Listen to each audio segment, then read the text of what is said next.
Crystal City was originally settled by American farmers and ranchers producing cattle and various vegetables.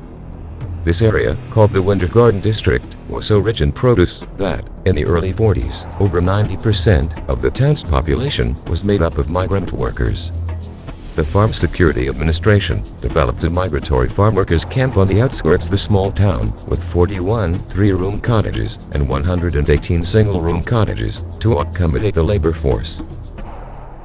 This same migrant labor camp was to become a prison for entire Japanese-American families at the control of the Department of Justice during World War II. This inhumane treatment of our own citizens will always be a black mark in our history.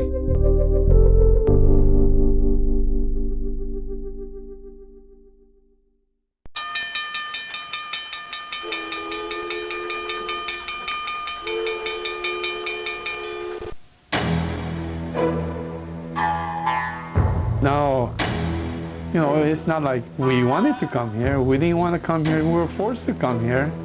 We were brought here by the government.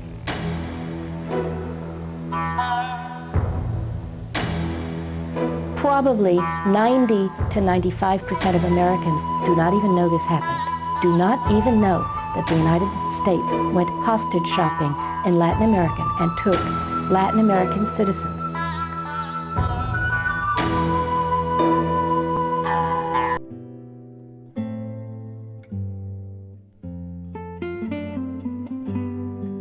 This video was assembled by Hector Estrada, a native of Crystal City until age 18. It was years after his graduation in 1965, and after relocating in another state, that he learned about the area where he attended school, often called El Campo.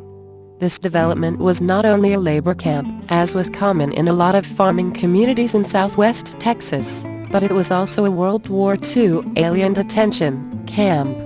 He also learned that the primary and secondary school campuses that he attended were the same school buildings that were attended by the German and Japanese school children inmates of the camp. Portions of this video are based on documentation by Art Shibayama, who was 13 years old when he was a prisoner in Crystal City.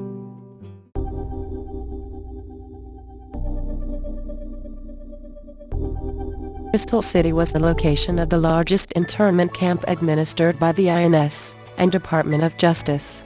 In order to reduce hardships during internment and to reunite families, the INS originally intended to detain only Japanese at Crystal City, especially the many Latin American Japanese families brought to the United States for internment, pending repatriation. Germans and Italians, however, were also held in Crystal City. In the fall of 1942, the INS assumed ownership of the Farm Security Administration's migratory farm workers camp on the outskirts of Crystal City. Existing facilities were 41 three-room cottages, 118 one-room structures, and some service buildings. Eventually, the INS spent more than $1 million to construct more than 500 buildings on the camp's 290 acres.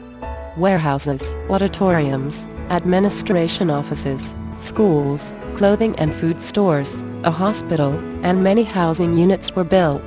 Like the camps at Kennedy and Seagoville, the Crystal City internment camp provided jobs and revenue for the town. The first German internees arrived in December of 1942. The first Japanese arrived from Seagoville on March 10, 2000 and 1943. In addition, prisoners were taken to Crystal City from other INS internment camps in Hawaii and in Alaska, which were not states at the time, and from the United States, Puerto Rico, the West Indies, and South and Central American countries. The population of the Crystal City camp peaked at 3,326 in May of 1945. Languages spoken at Crystal City included Japanese, German, Italian, Spanish, and English. The ages of internees ranged from newborn to elderly. The variety of prisoners added to the complexities of camp organization and administration.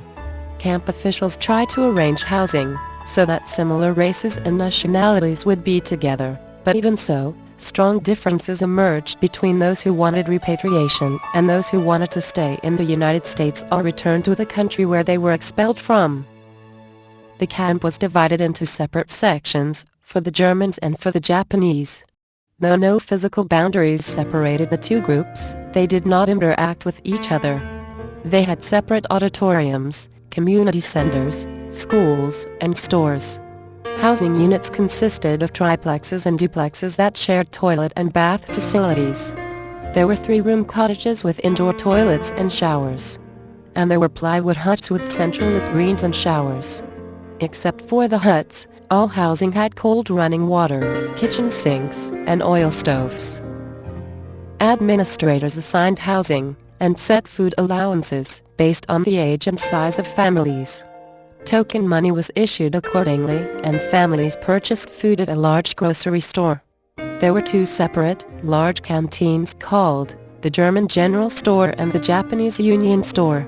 These stores took tokens like the central grocery. The majority of store positions were held by internees, including cashiers, store clerks, butchers, and warehouse workers.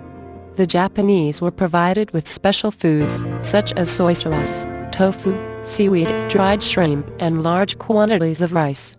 Internees could participate in a paid work program. Workers were paid 10 cents an hour, and employed in all aspects of camp organization.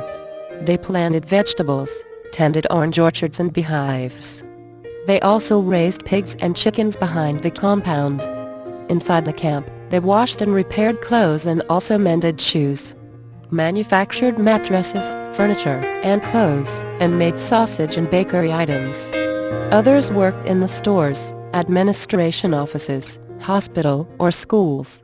Employment kept the internees busy and lessened the frustrations of internment. In many ways, the Crystal City camp resembled a bustling small town. The Crystal City internment camp had 4 schools to educate the numerous children detained there. The children of Germans and Japanese who desired repatriation were sent to language schools, taught by internees. The Federal Grammar and High School provided an American-style education for a mostly Japanese student body. Gaining accreditation from the Texas State Department of Education was a challenge because of insufficient teachers and school supplies, as well as the difficulty of organizing classes when all students were transferees. Team sports were very popular. There were 32 softball teams that were divided into 2 leagues.